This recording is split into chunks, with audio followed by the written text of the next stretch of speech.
América Latina ha sido dotada con abundantes recursos naturales y una majestuosa geografía, pero también está llena de pobreza y desigualdad causada por muchos años de malos gobiernos. Las dictaduras, las revoluciones y los líderes populistas hacen frecuentemente imposible la gobernabilidad en América Latina. Los esfuerzos de esos líderes se dedican a quedarse en el poder y no a solucionar los problemas sociales y económicos de sus países. El crimen prevalece en estos regímenes. En Venezuela, más de 12,000 hombres y mujeres son asesinados violentamente cada año, muchos de ellos a manos de la policía del gobierno. Durante 2007, Venezuela sobrepasó al mundo en la cantidad total de secuestros, seguido de México, Colombia, Haití y Brasil. La razón principal del aumento reciente de secuestros venezolanos es la campaña antiterrorista eficaz del gobierno colombiano, combinado con la complicidad del presidente venezolano Hugo Chávez con el grupo terrorista colombiano FARC. Como resultado de los esfuerzos del gobierno colombiano, la FARC ha sido considerablemente debilitada y algunos de sus rehenes más importantes, como Ingrid Betancourt, fueron liberados durante 2008 en audaces operaciones de comandos conducidas por el ejército colombiano.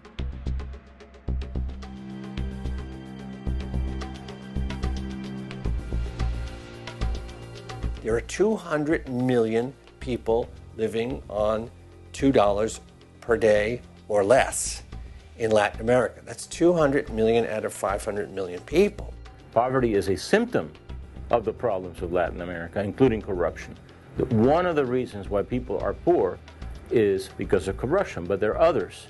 There's lack of opportunity, lack of mobility.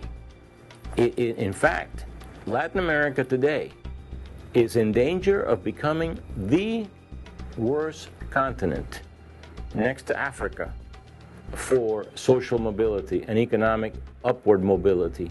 People are stuck in levels of poverty and they cannot get out. And that's where the demagogues like Hugo Chavez or Evo Morales or others appeal to them. It's going to be very difficult to bring about consolidated democracies in Latin America if Latin American countries do not first address the problem of inequality. Tarde o temprano, casi todos estos líderes mesiánicos se convierten en dictadores. Eliminan las instituciones democráticas y tratan de quedarse en el poder indefinidamente. Ellos reprimen a quienes estén en desacuerdo con sus políticas y los excluyen del proceso de toma de decisiones colectivas. Socialist rhetoric appeals to a lot of people still in Latin America, although they're not really sure how to set up a socialist economy. Aquí lo que viene es revolución, revolución, revolución y más revolución. And they feel that probably wouldn't work very well, so they like to talk about it and not really implement it. They're drawn to saviors, they're drawn to heroes. ¡Viva el Frente Miranda! ¡Viva la Revolución Bolivariana! ¡Viva la Unidad Latinoamericana! ¡Comandante Chávez!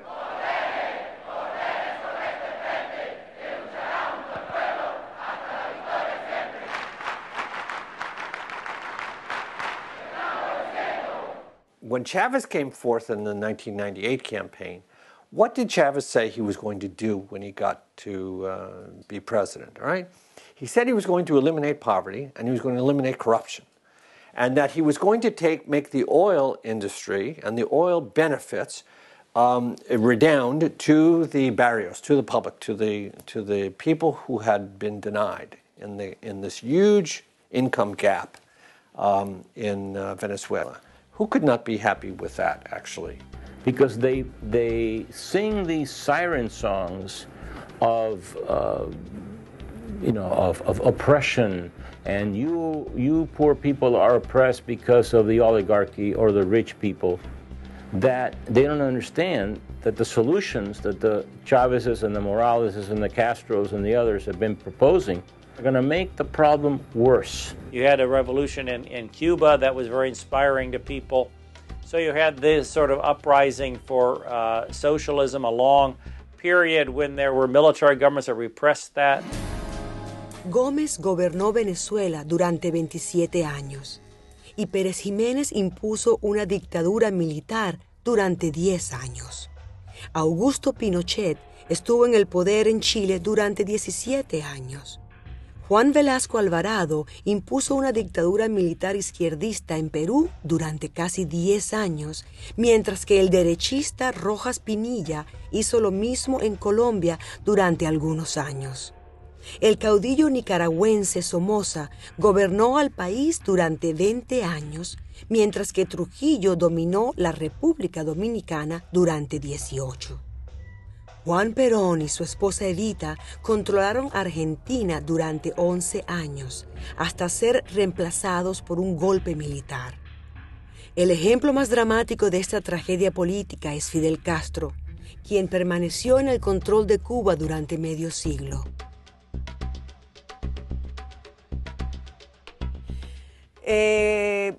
Como muchos saben, yo nací en Cuba y de bebita nos fuimos escapándonos del régimen comunista de Fidel Castro y nos fuimos directamente a Venezuela y tristemente estamos volviendo a vivir la historia. Mi madre tuvo también que irse del país, yo no puedo regresar a Venezuela, uno de mis hermanos también, y como nosotros, miles de venezolanos han tenido que irse del país únicamente porque no pueden vivir democráticamente, no pueden vivir libremente, no pueden ejercer su derecho a la libertad de expresión, que es lo más normal del mundo, que es como crecí yo, y crecimos todos en Venezuela. Más de 1 millón de cubanos han escapado de la isla para encontrar refugio en los Estados Unidos. Solo en 1980, 125,000 cubanos alcanzaron las costas de Florida. Diariamente, los cubanos siguen tratando de escapar de la isla en buques mal equipados, arriesgando sus vidas en búsqueda de la libertad. Un éxodo similar ocurrió en el Cono Sur durante la segunda mitad del siglo XX. Miles de chilenos y argentinos de la clase media escaparon de las dictaduras militares de Augusto Pinochet en Chile y Jorge Videla y Leopoldo Galtieri en Argentina a países democráticos. En Argentina, más de 30,000 personas desaparecieron entre 1976 y 1983. Durante la llamada Guerra Sucia, emprendida por los dictadores contra los disidentes políticos.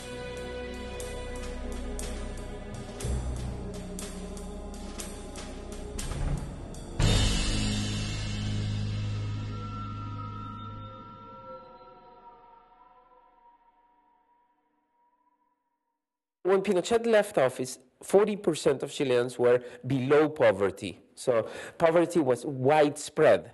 The benefits of the economic growth were concentrated in the hands of a few. And that's a real problem when you want to have democracy.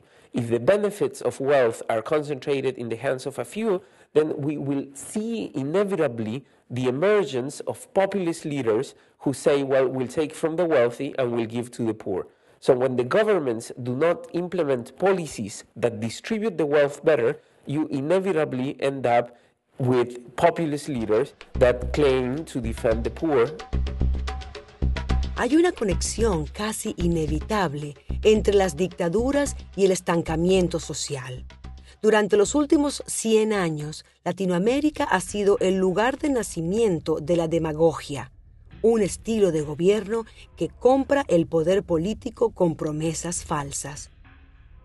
Las falsas promesas solo funcionan por un breve tiempo, pero nunca han solucionado los problemas estructurales de la pobreza, la pobre salud y la pobre educación en Latinoamérica. El demagogo pide poderes excepcionales para poder escapar al control institucional, por lo cual la transparencia en el manejo de los fondos públicos desaparece rápidamente, mientras el demagogo exige lealtad y obediencia totales a su mando. Poverty in Latin America has been used as an excuse by demagogues of the right or the left in order to gain power, speaking in the name of the people, in the name of the poor, and then when they gain power, all they do is oppress the poor, and they stand on the shoulders of the poor as long as they can. And that's typical of all Latin American caudillos.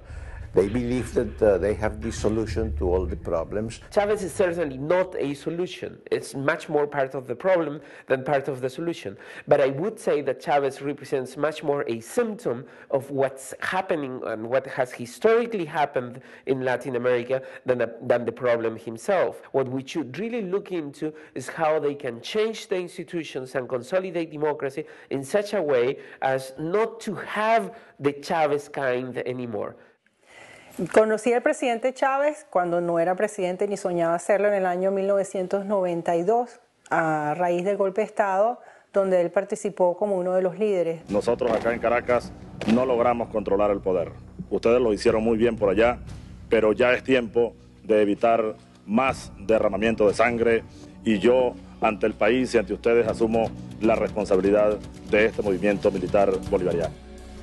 Y formé parte del grupo de abogados que en ese momento nos encargamos de la defensa de estos oficiales. Chavez is a military dictator. He wears a uniform. He uses military language, institutions, tactics to stay in power. He has a lot of money. He is arming himself and his followers to the teeth. According to the U.S. Defense Intelligence Agency, Chavez is acquiring 4 times the amount of weapons that he needs for his own defense, for the nation's defense. He is expansionist. We know he's supported the FARC. He never wanted to be an elected leader. He's not interested in elected leadership. His plan was for a junta.